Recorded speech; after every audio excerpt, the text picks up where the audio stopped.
Is the tithe for today? Of all the questions I'm asked to answer, this is beyond a doubt the most difficult. Not only because the subject of tithing is hotly debated, but because I have to confess that I personally have not always been faithful in giving a tenth or more to the work of the Lord. And I'm not alone. Research demonstrates that not only do the vast majority of Christians not tithe regularly, but many give little or nothing at all. Thus, addressing this question is not only incredibly convicting, but it's also increasingly crucial. First, as Randy Alcorn has well said, tithing may well be regarded as the training wheels of giving. As such, tithing is as important today as it has ever been.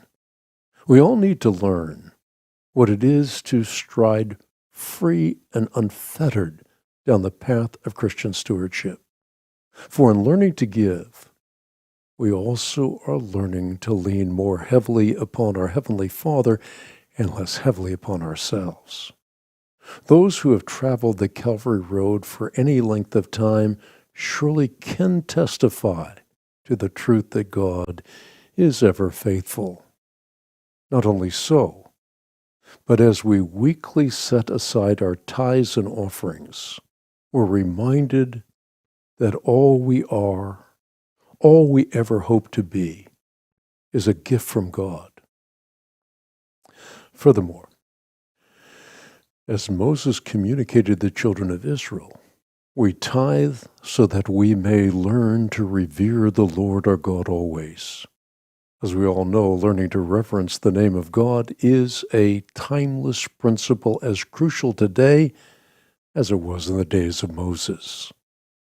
Long before Moses, the Bible records Jacob's promise to God, "Of all that you give me, I will give you a tenth."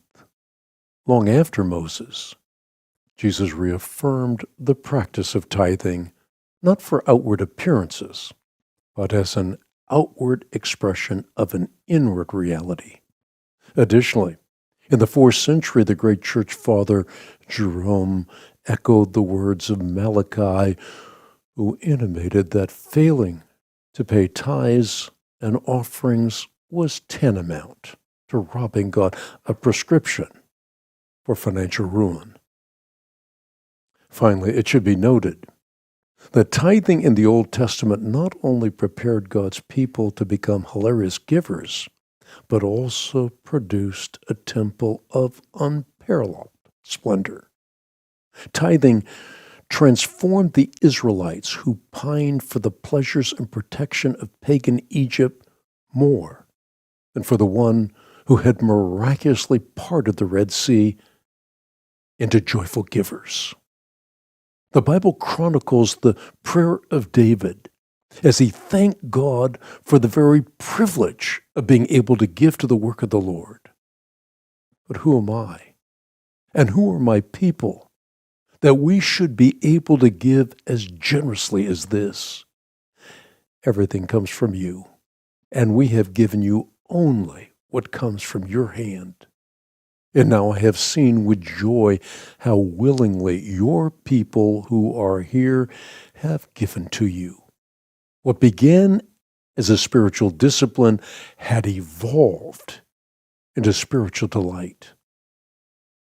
There is no telling what could be accomplished in our generation if we too catch the joy of contagious giving. Not only would we be empowered to spread the gospel around the globe, but we would be enabled to feed the hungry, clothe the naked, and care for the sick.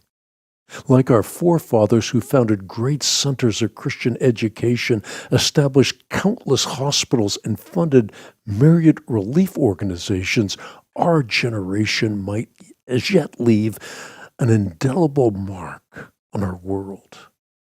For only when the training wheels of tithing come off will the world of free will giving become our playground. Honor the Lord with your possessions and with the first fruits of your increase, so your barns will be filled with plenty, and your vats will overflow with new wine. Proverbs chapter 3, verses 9 and 10.